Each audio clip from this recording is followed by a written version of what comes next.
Babe, sorry. Napatagal ako sa banyo. Kanina ka pa ba naghihintay? Hindi naman, okay lang. Malakas din ang ulan. Mahirap nang mag-commute. Siguro, dito na lang tayo sa bahay niyo mag-celebrate ng anniversary natin. Magluto na lang tayo. Palagay mo. Sure. Cook date? Ayos yan ah. Pakitaan mo ulit ako ng skills mo sa pagluluto. Game!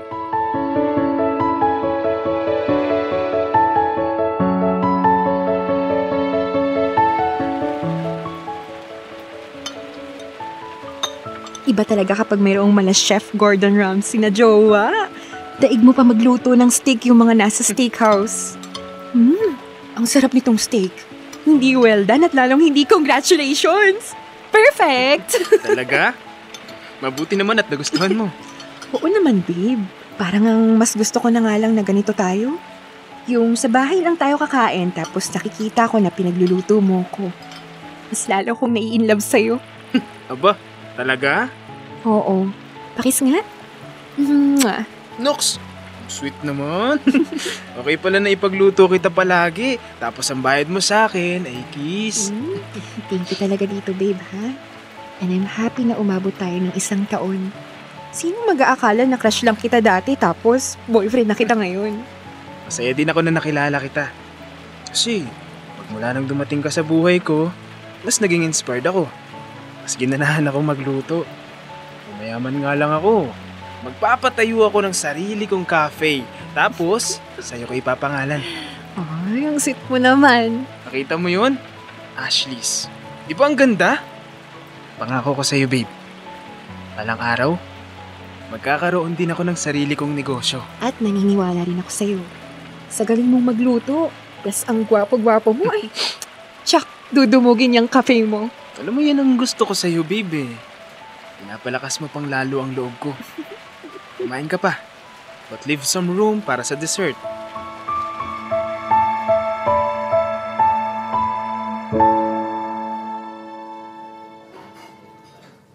Tito Joseph, mukhang tayo pa lang customer sa cafe na to ah. Masyado yata tayong maaga. Kalma ka lang, pamangkin. May sasabihin ako sa yung importante. Ano yun, Tito? May girlfriend ka na? Ano ka ba naman? Hanggang ngayon ba, hinahanapan niyo pa rin ako ng girlfriend? Aba, Tito, lagpas-lagpas na ang edad mo sa kalendaryo. Sina mama at papa nga napapaisip na kung magpapari ka daw ba o baka tagilid ka. Ah? Ano? Anong tagilid? Alam mo na, Rainbow Connection. Grabe ang kuya talaga. Saka kayo ha, 35 pa lang ako. Bata pa yun. Gusto ko munang i-enjoy ang kung anumang ginhawa na meron ako sa ngayon. At uulitin ko, wala akong girlfriend na ipapakilala sa'yo ngayon. Dahil kung nagkataon, baka na-distract ako at hindi ko na ma-achieve ang goals ko. Isa na doon ang pagkakaroon nitong cafe. Ano? Tito, hindi ka natitrip? Sinabi mong cafe mo to? Sa'yo to? Oo, sa akin. Hindi nga. Oo nga. Ayaw pang maniwala nito. Wala ka bang tiwala sa tito mo? Grabe. Ang galing mong dumiskarte. Katahi-tahimik ka lang. Ito pala ang dahilan. Masaya ako para sa'yo, Tito. Matutuwa sila mama at papa pag nalaman nila itong bagong mong negosyo. Pero kaya kita dinala dito dahil mag-o-offer sana ako sa'yo ng trabaho. Gusto ko sanang ikaw ang maging chef ko dito sa cafe. Kung papayag ka. Aba, syempre naman. If the price is right. Aba, oo naman. Tatapatan ko ang sweldo mo sa trabaho mo ngayon. Bukod pa sa benefits mo sa pagiging pamangkin ko. Talaga, Tito? Siguraduhin mong totoo yan kasi magre-resign talaga ako sa pinapasukan ko ngayon. Hindi ako nakikipagbiruan. Kailangan ko ng tututok sa menu at sa kitchen. Wala naman na ako ibang naisip na mapagkatiwalaan kung di ikaw lang. Salamat, boss. Tito.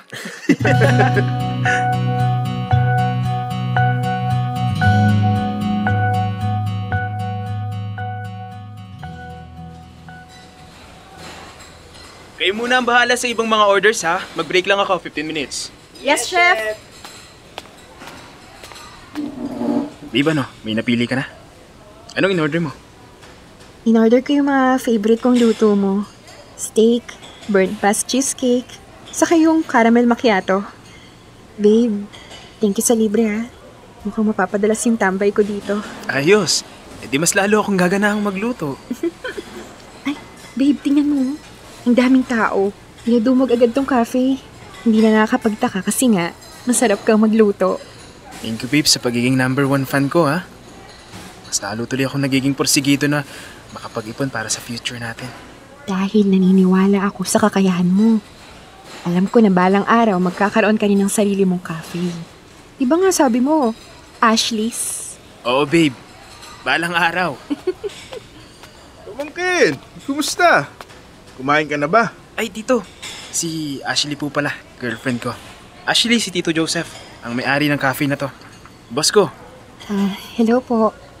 Hello Ashley, nice to meet you. Enjoy ka lang dyan ha. Bigyan mo ako ng feedback sa order mo para malaman namin where we can improve. Sure po. Pero bias po ako kasi sigurado pong masarap dito kasi luto ng boyfriend ko. Oo nga, mahusay talaga ang pamangking ko. Akalain mo yun, magaling nang magluto, magaling pang pumili ng girlfriend. Dito talaga. Buti po dumating na kayo. Oh siya, mag-check lang ako ng inventory natin. Ashley, babe, naiwan na muna kita dito, ha? Wag mo na akong intindihin. Nasa oras ka ng trabaho kaya okay lang ako dito.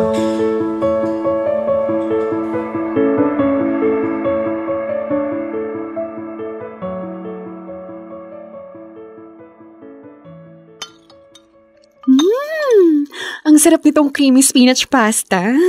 Lutuan mo ulit ako nito next week, babe, ha? Please? Pwede ba na yung Saturday mo sa akin nakaschedule? Oo naman, babe. Pasensya ka na, ha? One day lang kasi ang day off ko. Pero huwag kang mag-alala. Anytime naman pwede mo akong puntahan sa cafe. Mukhang masaya ka doon sa cafe ng tito mo. Oo. Kasi hindi kagaya sa dati kong pinagtatrabahuhan na sobrang higpit tapos lagi akong pagod. Doon sa cafe ni tito, kahit papaano, hindi ako nahihirapan. Hindi ako bugbog. Alam mo, ang swerte mo sa tito mo, no? Sinabi mo pa. Noon pa man close na kami. Ay, nakalimutan ko palang banggitin sa'yo na nakita niya ako na nag-aabang ng sasakyan tapos isinabay niya ako nung nalaman niyang papunta ako sa cafe kahapon. Talaga? Ang bait nga niya eh. Halatang isang lahi lang ang pinanggalingan niyo. Bukod sa gentleman, ay parehas din kayong guwapo. Ikaw talaga? Gusto mo lang yata magpalibre sa cafe. Uy, hindi tito mo yung nag-offer. Nakapaggutom daw ako. Punta lang daw ako sa cafe ninyo at ipagluluto mo naman daw ako. Oo naman, babe. Ikaw pa ba? Palagi kitang bubusugin ng pagkain at pagmamahal. Naks naman, I love you, babe. I love you.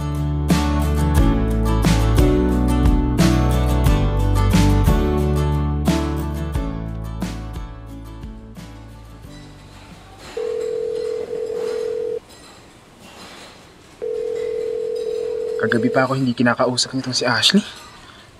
Ano kayong pinagkakabisihan? Baka naman tulog pa. Good morning, Sir Joseph! Ashley? Hi, babe. Pamangkin, isinabay ko ng girlfriend mo at pupunta daw siya dito. Gusto ka daw makita. Tama. Sumabay na ako sa tito mo. Ano kayang masarap for breakfast? Oh, pamangkin, kumain ka na ba? Opo, tito. Nag-almusal na po ako sa bahay. Sabayan mo na yung girlfriend mo. At ako na muna bahala sa kusina. Sigurado po kayo? Oo, sige na. Babe, I'm sorry kung hindi ko pala nasagot yung tawag mo. Basang-basa yung buhok mo. Saan ka pa galing? Sa bahay. Hindi na ako nakapag-blow dry. Sunday ngayon, wala akong gagawin kaya naisip kong tumambay dito sa cafe. Bakit kahit kagabi hindi mo ako kinakausap? Umalis ka pa ba pagkagaling ko sa inyo? Nakatulog ako pag alis mo sa bahay. Hindi na kita nahintay na mag-message na nakauwi ka na sa inyo sa sobrang kabusugan. Talaga? Hindi kasi ako sanay na hindi ka nag-update sa akin. I'm sorry, babe. Hindi na to mauulit. Promise. Sa Sabado, pupunta ulit ako sa inyo, ha? Edi, yay! Pagluluto mo ako ulit? Oo naman.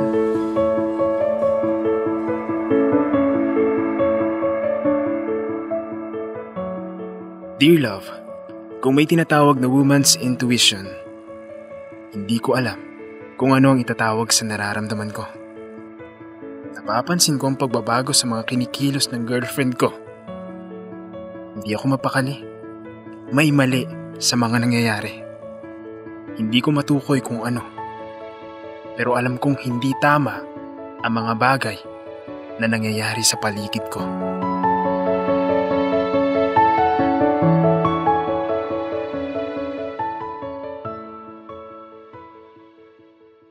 Babe, may sasabihin sana ako sa'yo. Huwag ka sanang ma-offend. Ano yun, babe? Napapansin ko kasi ang closeness niyo ni Tito Joseph. Parang ang tagal niyo nang kilalang isa't isa. Ano ka ba? Paano hindi ko siya magiging ka-close? Lagi ako nasa cafe ninyo. At di ba, lagi niya tayong kinakausap? Nakakahiya naman kung hindi ako makikipagkwentuhan sa kanya. Palagi ako nililibre nun sa cafe ninyo Saan galing yung mga shopping bags mo? Paano ka nakapag-shopping? Pati ba naman yung pag-shopping ko, tinatanong mo na rin? Wala ka kasing trabaho kaya nagtataka ako kung paano ka nakakapag-shopping. Okay ka lang ba? Bakit lahat ata ng mga maliliit na detalye binibigyan mo ng meaning? Pinag-shopping ako ni ate. Okay ka na? Nagtatanong lang naman ako, bakit ka naiinis agad? Hindi ko gusto ang mga pagtatanong mo. Umuwi ka na nga. Bakit mo ko pinapauwi? Please lang, umalis ka na muna. Pupunta ka rito tapos kung ano-ano ang papansinin mo. Maliit na bagay, palalakihin mo.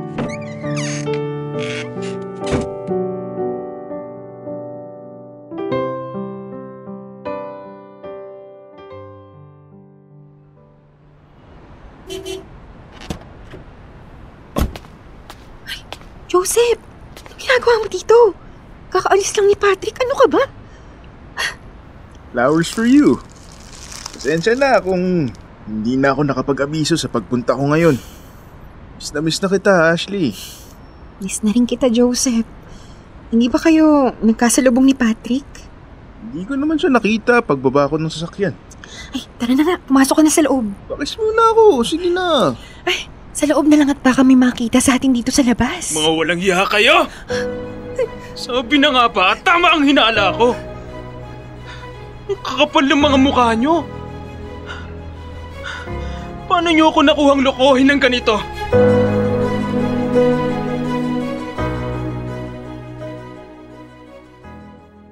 Dear love, napakasakit na nagawa kong ipagpalit ng girlfriend ko sa tiyuhin ko. Makalipas ang tagpong iyon, ay hindi na nanumbalik pa ang pagiging malapit namin ni Tito Joseph sa isa't isa. Para saan pa? Makalipas lang ang ilang buwan ay nabuntis niya si Ashley. Tita Ashley nga pala, dahil ikinasal din sila kalaunan. Sino ba naman ang mag-aakala na ang girlfriend ko lang noon, tita ko na ngayon?